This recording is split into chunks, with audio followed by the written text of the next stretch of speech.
Ticket পাওয়া যাচ্ছে না, আমার ফ্যামিলি বলে ভাই টিকিট দেই, ও বলে টিকিট দেই, ভাই টিকিট দেই।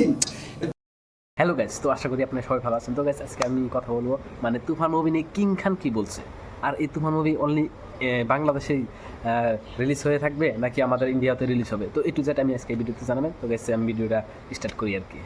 আমি হচ্ছে আমার রেমুনারেশন হচ্ছে 100 কোটিতে 25 কোটি, আর 200 কোটি হলে 50 কোটি। দর্শক সারিতে বসে তো গাইস এই তুফান মুভি নিয়ে কিং খান এতখান হ্যাপি, মানে কি বলবো, মানে সে মানে ওভার হ্যাপি। তো গাইস মানে দর্শকের এত ভিড়, মানে কোথায়ও মানে টিকিট পাচ্ছে না, সবখানে টিকিট বুকিং মানে।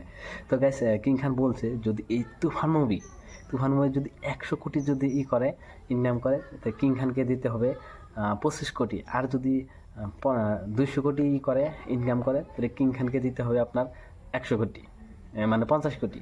তো গাইস মানে সে ঠিকই বলছে, কারণ তার যেগুলো মুভি মানে অনলি কিং খানের জন্য মানে হিট হতেছে। তাছাড়া আপনারা যদি দেখি বাংলাদেশে আরও অ্যাক্টরেস আছে, তাদের মুভি কিন্তু এত হিট হয় না, যদি পয়সাও বহুত ইউজ করে তাও হিট হয় না। কিন্তু কিং খানের মুভি মানে কি বলবো, কম পয়সাতেও বহুত আর কি হিট হয়ে যায়। তো গাইস আপনারা আরও শুনেন, আরও খালি আমি না তো আর পাবলিকেও কী বলতেছে, অ্যাক্টররাও কী বলতেছে, তো আপনারা এই ভিডিওর মধ্যে শুনতে পারবেন আর কি। এইভাবে আমরা বারবার সাকিব ভাইকে দেখতে চাই, কারণ সাকিব ভাই এরকম পারফর্ম করলে, এরকম ভাবে স্ক্রিনে আসলে আমরা যারা নতুন মানে সাকিব ভাইয়ের পরে যারা এসেছি তারা ইন্সপায়ার্ড হই।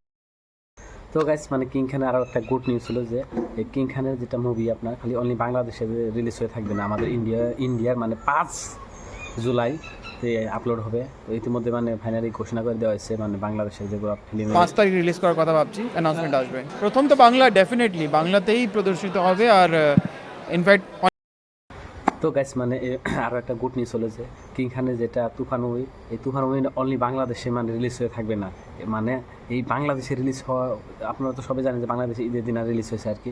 তো ইতিমধ্যে মানে আপনার 20 কোটি টাকা মানে ক্লোজ করেছে খালি অনলি বাংলাদেশে, মানে 20 কোটি টাকা পার হয়ে গেছে। তো গাইস এখন এর মধ্যে ফাইনাল ঘোষণা করছে যে এই তুফান মুভিটা আমাদের ইন্ডিয়ার তেও মানে রিলিজ হবে। তো গাইস মানে তার জন্য আমরা মানে হ্যাপি, মানে এটার জন্য একটা গুড নিউজ। কিন্তু যেহেতু এটা আপনাদের ইন্ডিয়ার মধ্যে যদি খালি থাকতো তাহলে তো ইন্ডিয়ার সিনেমা হলে মানে রিলিজ হয়ে থাকতো, আর নেটফ্লিক্স অ্যান্ড ইউটিউবে যদি আপলোড করতো তো আমরা দেখতে পারতাম। যেহেতু আমাদের ইন্ডিয়ার মধ্যে রিলিজ হয় তো আমরা সবাই ফিল্মটা দেখবো, আর আমরা কিং খানের যেহেতু ফ্যান মানে ভক্ত, তো আমরা উৎসাহ দেবো কিং খান যাতে আরও ভালো ভালো মুভি করে বানায়। তো গাইস এটাই আর কি। তো আপনারা আমাদের ইন্ডিয়ার যত আছে পাবলিক আছে সবাই আপনারা দেখবেন 5 জুলাইতে ইন্ডিয়ার মধ্যে আপনার কলকাতার মধ্যে ফার্স্ট হবে, তারপর আরও একটা ফিল্ম ভালো কটা সিনেমা হলে আর কি চলবে। তো গাইস আপনারা সবাই দেখবেন, আমাদের ইন্ডিয়ার যত ভক্ত আছে কিং খানের, আসামের মধ্যে বেশি, তারপরে আমার কলকাতার প্রিয় মানুষ আছে, ওয়েস্ট বেঙ্গলের মধ্যেও আছে, তো সবাই আর কি মিলে আমাদের যেটা কিং খানের মুভি তুফান, তো আপনারা দেখবেন, পাশে থাকবেন। তো ঠিক আছে গাইস, এক ভিডিওতে আবার দেখা হবো, বাই বাই, টিক্কা। না, ইন্ডিয়া ছাড়াও আপনার ইন্ডিয়াতে 5 তারিখ রিলিজ হচ্ছে অ্যাজ মনিদা সেট, অ্যান্ড আমাদের